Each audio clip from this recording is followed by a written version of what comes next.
when my grandchildren come, those days when I remember they used to come, I go crazy when they leave the door open. Because when they leave the door open, they come in and out. They leave the door open and the flies come in. So everyone knows Zayda says, close the door. So when he says, record, it reminds me of my grandkids, close the door. And they all make fun of me. Close the door. Everyone hear me? Did I lose everybody? No, still here. We can hear you. We're gonna wait. We have a few minutes till, I wait till 8:20 because that's how we advertise it. So we're gonna wait till 8:20. And the Godfather's chair is still empty. That's red? I'm colorblind. Is that red? Is his chair red? Brownish. Okay. The Godfather's chair is waiting for the Godfather. We're going to start in a minute. And, okay, we're there. Mamish. How many people made it to B'Tamimis? How many people made it B'Tamimis? All, yeah, okay. If I make it tonight, I don't forget, I'll make it. It's not Tamimis until you wait till Ma'ariv tomorrow night, but even though I sent out, this year we're lenient, the Dav Ma'ariv early, just make sure you make Kiddush after Tzeitzei Chavim, because that's part of the Tamimis, make sure that you have the full 49 days. The 50th day should be a complete day. Okay, we have a few seconds, then we're going to start and blast off. Doesn't seem like we have any sponsors, so I could tell. And okay, we get more and more people coming on.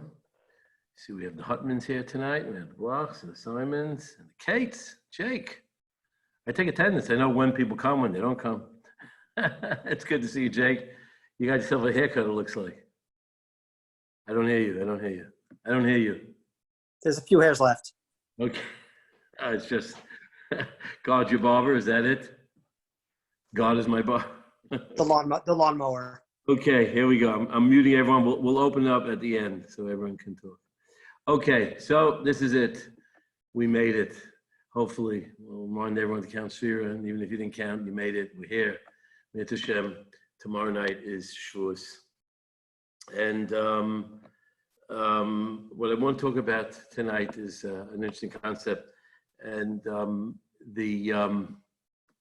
goes like this. I saw an article. You may have seen it in one of the magazines. It was around, it was surrounding, or on the internet. Everything gets away around. It's hard to see something that hasn't been seen yet. And they showed a little pictures. It's sad to see it, but it's encouraging because he's getting better. The famous Chazan, Yitzchak Meir Helfkat, the world famous Chazan, one of the greatest voices of all time. The man who sings like the Malachim, the music of the angels.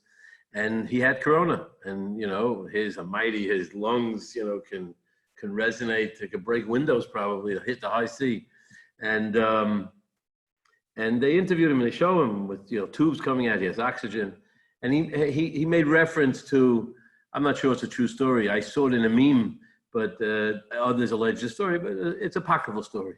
True, not true, but it's going around about the guy. An old timer who came out of hospital and they gave him a itemized hospital bill for having been on a ventilator for a few weeks, a few months, who knows. And he saw the bill and he started to cry. So they thought, he saw a $50,000 or $20,000 bill. He's crying. He said, I'm not crying because of the bill, but I realized how valuable every breath we take is, and how valuable it is. That's what I'm just pondering about it, and I take it for granted. So, we take so many things for granted, and the things that are essential and the things that are not essential, and that's a popular word today, essential services, what's essential, what's not essential. And as I mentioned, and something for us to ponder, we realize there are a lot of things we could live without. People still go to Dunkin' Donuts, but we could live without Coffee Bean, it was closed. We could live for a while, obviously, without the pizza stores and everything that was closed. So obviously, there are a lot of things that we thought we can't live without. And we found out what's really important, what's really essential, what's not essential. And there's an interesting observation of Hutner makes. He says, if you look, it's a famous mimer in Parad Yisrael on Shavuos. He says, if you look at life around us and the things that we're exposed to, he says an interesting observation, classic of Hutner. He says, you know, in life, there are certain things we like and, you know, but they're not necessities, they're luxuries. And the things that we don't really need. But when we get them, you know, we're happy. There are certain things that are necessities. Mamish, you need them, like air, and generally air or water, you can't live without it. And he says, interesting phenomenon. The things that are necessities, generally speaking, obviously in a case like this, and we'll explain it. He says, generally, the things that are the most important things in our life, like oxygen and water, when we have it, we just, okay, it's good. We don't jump, we don't dance and do a jig. We say, okay. But when we don't have it, we're tortured, we're in pain. The opposite is true about luxuries. When you don't have luxuries, you know, it doesn't cause you pain. You would like to have it, you know, but when you get it, you know, people walk around with a smile. Your soda, I give it a simple example. Flavored soda, in those families that still use flavored soda. You know, it's not a necessity, but it's a nice thing, right? But when we don't have it, and we don't have it, so you know, we miss it. But we miss it, like, you know, eating a meal without soda, and you eat soda all the time, so you're missing something. It's not a necessity. But when you get it, you think something you need, but then when you get it, you're not so happy about it. And what about like a car? So if you don't drive a Mercedes or a Tesla, you know, you're not happy. You're not happy. You know, it doesn't cause you much pain. But when you get it, you're pretty happy. You know, people, at least initially, after everything wears off. At any rate, you see, he says, but it says one thing. He says there's one thing that divides it. The one thing that defies that is a necessity that's life itself, oxygen. You know, someone who almost at the brink of losing life. When you realize that life almost slipped out from beneath your fingers, then you realize how precious. There's nothing more precious than life. And he says, we really say that every day. We say that every day. We say it every day. We say, "V'nismach b'divrei samoterasecha u'v'mitzvaysecha le'olam va'ed ki heim chayeinu v'erech yameinu." So he says it's a contradiction. He says, "V'nismach," we rejoice over divrei samoterasecha u'v'mitzvaysecha le'olam va'ed. Why? Because it's a necessity. But isn't necessities when we have it doesn't bring simcha? It's luxuries that we don't have brings us simcha. Necessities, when we have it, he says that's true generally. But when the necessity is life itself, then that's the greatest joy in life. There's no greater joy than experiencing life. That's what he says. That's the pshat. That's what we're saying. Because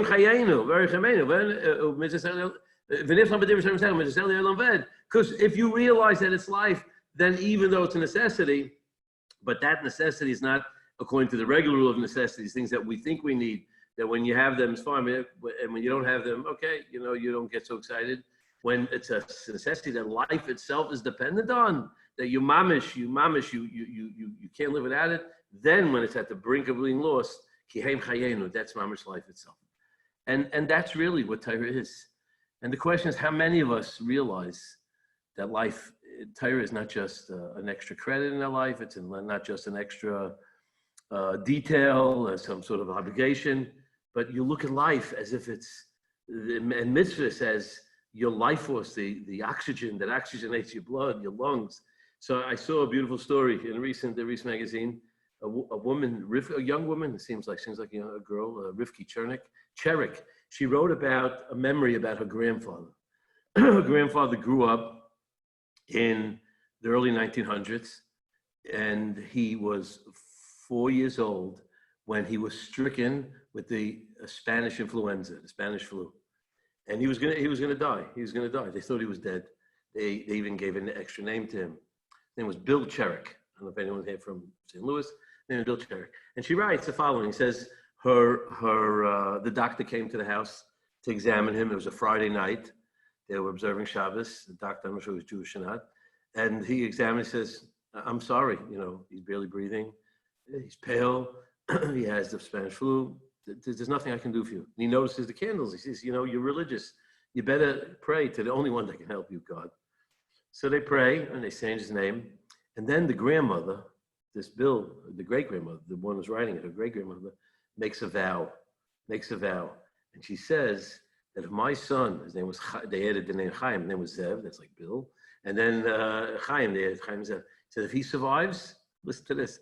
He says, instead of bringing him to cheder at 5 years old, I'm going to bring him at the age of 4, a year earlier. So he recovers. And sure enough, she takes him in, he recovers to the cheder, the local malamed, whoever it was. And he says, look, she says, what are you doing? He's a little boy. He's only 4 years old. He's not old enough. He said, he told her about the vow. So he was hesitant, but then he said, okay, I'll take him. And he ended up learning with him. He went to public school, like in those days, you know. The frum Yidden went to public school. The most frumest people went to public school. They ended up becoming the greatest El Yidden. And he had this Rabbi who learned with him through his teenage years. And eventually this Bill Cherrick became a pillar of the Orthodox community in St. Louis, and his wife, involved in education, schools, and he's a legend. He's not living anymore. And I think it's the example of a Yiddish mama, a Yiddish baba, a Yiddish grandmother, a mother of a child. And she realized, you know, it's not just about retrieving your oxygen. Retrieving your oxygen, if it's not oxygenated and enriched by Torah and mitzvahs, then that's not Kihem Chayenu. When we say Kihem Chayenu, we could take a model from what the apocryphal story and what Yitzhak Meir Havkat, you know, related to. But we really have to believe it. That Torah, and that's what she said. She knew that this child, in order for him to be oxygenated to deserve life, even in a physical sense, it's only as meaningful as it is Torah. It's a beautiful story. That's one story. And then I came across another beautiful story. Because people sometimes we forget about Shavuos. We think of Shavuos only in terms of Limud Torah. Of course it's Limud Torah, but it's not just about Limud Torah. It says, you know, the Torah was given, it was a Torah's Chayim. It was also a life of mitzvahs. Of course it's about learning, but it's living a life of mitzvahs. So I saw a very touching story, Ron Eisman, a famous rabbi in Passaic, and he writes a beautiful story about, you know, what mitzvahs and how we perceive it. And do we really live with mitzvahs as the Kihem Chayenu that we say it is? And do we really believe it, that this is our life, the way we adhere and we attune ourselves to doing the mitzvahs exactly the way Hashem devised them? Do we really see it as life? So he said a beautiful story. He said he had a cousin, his father's cousin, a distant cousin, who grew up somewhere in Yerushalayim. And he finally came at the age of 91 to visit him in Passaic, And he you know, he was an old-fashioned Jew. And he says, you know, I want to go visit 770. Never heard about 770. He wanted to go visit him. So he looks at his pocket, how much money. He came from Israel with an old-timer with 200 shekels, and all he had left, and he changed it. All he had was $5. So he tells him, Rabbi Eisman says, you know, it's not enough to make it there. So he says, I'm happy to lend you the money. So his cousin turns to him, and he said, I can't believe you're offering money. I want to tell you something about me and my life. He says, let me tell you, I grew up in Eretz Yisrael in the early 40s. One day, he was traveling home to Yerushalayim from Bnei Brak. In those days, you had to travel from Bnei Brak to Tel Aviv, and then Tel Aviv to Yerushalayim, central bus station. And it was a scorching hot day, and he went to buy what many of us are familiar with, visiting Eretz Yisrael, an Arctic. An Arctic is a popsicle. And he bought a popsicle, and he didn't realize, as a young kid, he was 14 years old, he was just bar mitzvah, and he didn't realize he didn't have enough money to go. So Eisman says, you probably asked someone to lend you money. He says, what are you, crazy? Ask to borrow money? I would never be a debtor to anyone, not even for a few grush. So he says, so how'd you get home? He says, well, near the bus station, there was a secondhand store, like a pawn shop. And they bought all types of, you know, trinkets and jewelry and watches. I had just received not long ago a watch from his grandfather for his bar mitzvah. In those days, it was obviously Yekara Metzias. I went to the store. I said, how much you want for the watch? And he gave me money. I had money. I went on the bus. And he says, I don't understand. He says, there were other, so Eisman says, there were from people on the bus. I give you a few cents. You weren't that short. So he says, have you forgotten the Torah, the Mishlei? Shlomo says, if the Torah says, and you don't need it, and it's not, you know, you're not going to starve, who says I have to take that? That's Torah. It's a Torah's Chayim. He says, he who hates gifts lives. He said, Hashem didn't grant us the schus to live in Eretz Yisrael by accepting handouts. He says, we thrive because we follow the advice of the wisest of men, Shlomo Melech. and we work for the land. I would do anything, even if it was selling my bar mitzvah watch to avoid taking a gift from someone, nor would I allow myself to be indebted financially to anyone. That's a person who lives like. So listen to what happened. So, and he tells him, he says, I want to tell you the rest of the story. I went on the bus, and I see another friend of mine alighted the bus, and he sat down next to me. And I see he's wearing a new wristwatch on his hand, and he's showing it to me. And he says, here, you see my new wristwatch? And I said, where'd you get it? He said, Hashem sent me a gift. He says, I just went to the shop and I saw a cheap watch and I bought it. It looks exactly like the one you got. Isn't it the one you have for your bar mitzvah? Says, where's yours? He says, I left it home today. So he says, I'm not wearing my watch today. But don't worry, I know it's in good hands. Hashem sent me a mitzvah today as well. So his friend says, what was the mitzvah you got? He says, he sent me life. Amazing. It's there's two things. If you live a life without Torah, you don't know what life is. You don't know what oxygen is. You're struggling. You're on a ventilator. You can't breathe. You need to learn Torah. There's nothing to talk about. But living the mitzvahs, what gives us eternity is living by the mitzvahs. It's not just learning Torah. It's about implementing and living the life of Ki Haim Chayenu. Two beautiful stories about old world Jews who lived by different principles. And we have to ask ourselves, Erev Kabbalah Satira, what is our Ki Haim Chayenu? What in our life is something that we say Ki Haim Chayenu? It's inviolate. There's nothing.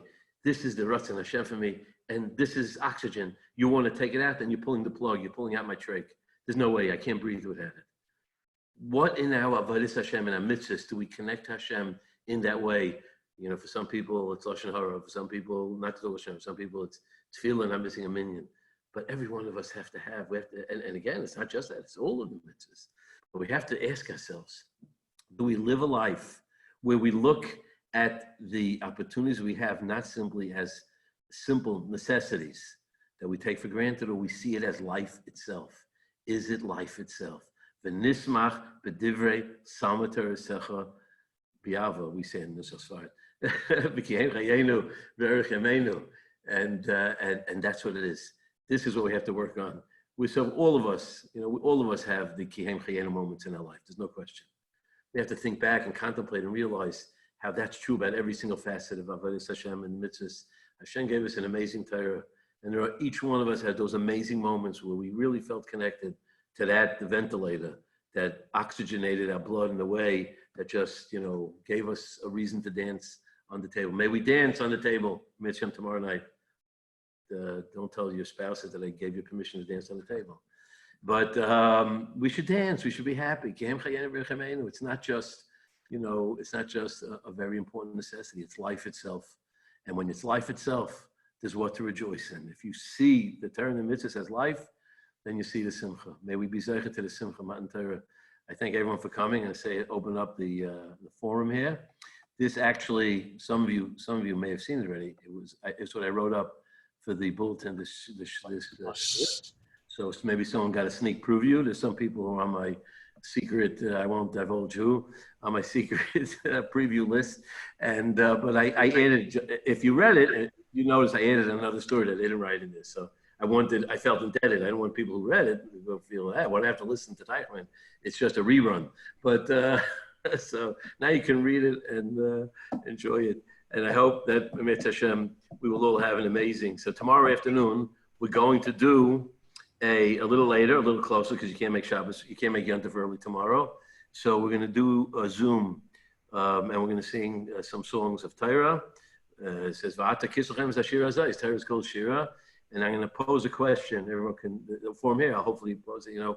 What is your Har Sinai moment? Where's your moment in life? You met someone, or you had an epiphany, where you mamish connected to Hashem as the Noisan HaTorah. We say Noisan HaTorah in the present sense, because the Bach says Hashem gives Torah constantly. It's not a one moment. And even though it intensifies as Shavuos comes, but it's an everyday experience. When you open up a Gemara, when you hear words of Torah from a teacher, or an experience in life where Hashem is talking to you, that is Hashem in every moment of our life. He's the Noisan HaTorah. Each one of us, I want people to contemplate and think, what was your Mount Sinai moment? You know, some have more dramatic ones than others, but each one of us has a moment somewhere in that time we can isolate. Wow, that's the moment I felt that I received the Torah from my Kodesh Baruch Hu. And think about that. And Mitzvah Shem, tomorrow we will join you in a rousing, exciting, and we'll dance. V'nismach, v'divrei samar Torah sechem, v'sesech le'elam v'ed, k'hem chayenu. Look forward to seeing everyone tomorrow at 7 o'clock, I believe it's called for. Stay tuned, station identification, and I'm going off to the daf, off to the races. Good to see you.